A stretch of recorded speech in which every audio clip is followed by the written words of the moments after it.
start in 3, 2, and 1. The gods did not 100% know that Fenrir would be the end of the world. The only knowledge present to them was that he was an offspring of a person they didn't like, that he was strong, and that he would be prophesied to kill like the main leader of that mythology. All of these things are purely subjective based in favor of what the gods want. As a consequence of their own fear, they brought about the end times among themselves.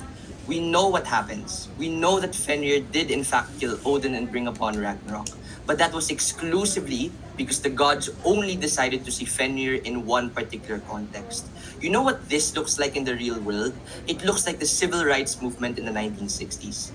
The abolitionist movement back then started off with peaceful protest with exemplars like Martin Luther King.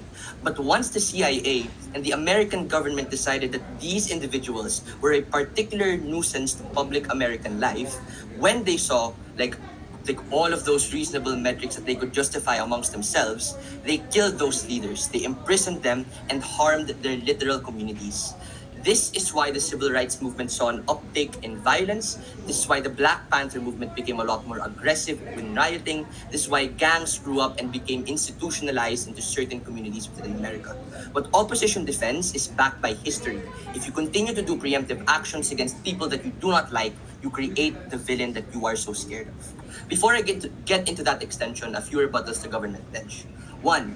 PM says that the main problem in status quo is that crime still proliferate and that preemptive action is good for stereotypes of people, e.g. murderers and all that shit. This is a problem-solution mismatch. Because while it is true that crime still persists, the solution is to not guess and infer who criminals will be in the future, even if they haven't committed the crime to begin with. Because if that's the case, then any arbitrary amount of data that you are able to gather can be skewed based on the biases that exist within the state and who is controlling that particular decision at a point in time. 2. PM says that they will use current criminology practices to be able to determine intent of their crime. Their main mechanism for this policy is in saying that, we can observe and we can make inferential guesses on the likelihood of murderers and thieves. Panel, side government is making the criminal justice system a game on mathematics and probability. They are willing to take a 30% fail rate, e.g. 30% of all innocent people going to jail and having their lives tarnished, as opposed to maybe a 70% success. The principle of the criminal justice system that my partner puts forth is a lot more important because the state ought not to step in when in times when people do get weird or do weird things. It's not enough that intent be the main metric of government's baseline. Arresting the lives of 70 potentially bad people does not mean that criminalizing 30 good people is automatically the only opinion or the only option that we have. Third, the Gov case assumes that these telltale signs and studies are an absolute truth in science. This is the main crux of DPM's extension. But it's not that simple, precisely because of their competing characterization of these things being done out of impulse. That is the tension in their case because these telltale signs are flimsy at best. The trade-off for certainty is not worth the collateral damage to the majority of people who get imprisoned and live absolutely ruined, or their lives absolutely ruined. Their case has a very marginal benefit for guaranteed harms. What's the extension? Targeted individuals are incentivized to become the very villains that the state portrays them to be. It radicalizes them to act a lot more negatively. Why is this true? The first reason is that preemptive actions are often disproportionate to what has actually been done at present. Targeted individuals might be a risk, but they actually haven't done anything to that extent yet. Like even if we take up their examples of killing animals as a small child, all these things are bad, but it's contextual. By the very nature of their own policy, you take away all of that nuance and literally stamp them with, this person is gonna be a serial killer. This looks like protesters and political activists with contrary views that up to this point, where the state has not preemptively taken action, have just posted articles, have shared ideologies, maybe they have went to rallies here and there.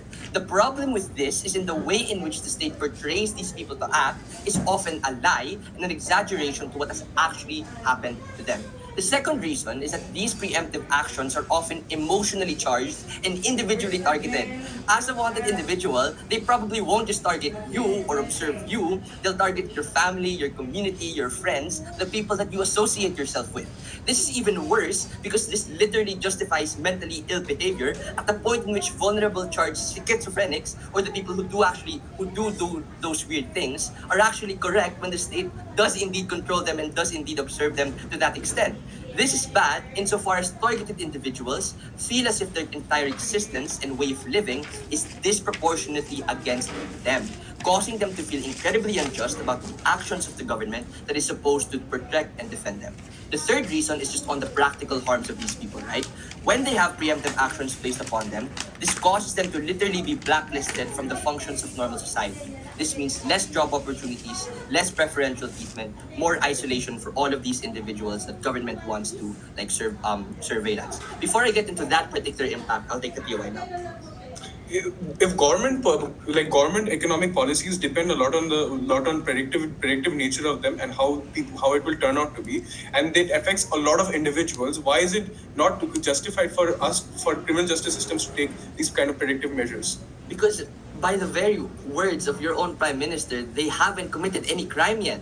These are just potentiality for crimes. These are not actual crimes. That's why the principle of my partner is still true up until this speech.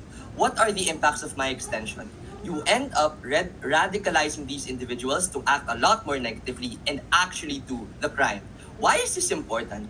This is important insofar as the state is directly and indirectly causing the literal crimes to happen because they assume guilty till proven innocent. It causes a lot of the supposed harms that they accuse us to be real and tangent on their side of the house. B, you create systems of oppression that lead to an overall degradation of the living for these people. Why is this important? Because as a consequence of this policy, you leave it up to the state for their own personal biases to manifest. How should you weigh this extension? The main metric by which this debate operates is on the likelihood of safer public society. What we are saying is that this is just likely to create backlash for these people, causes like them to not just them but their communities as well, for their families to be taken into a bad context. Why then is innocent till proven guilty better? One, rehabilitation is more likely when you don't slap on the label of a criminal without them committing a crime. All of the current policies that government says exist on their world can be pivoted in helping the already criminalized to rehabilitate them. Absent this is just very unfair for all of those people. All those reasons, very proud to propose.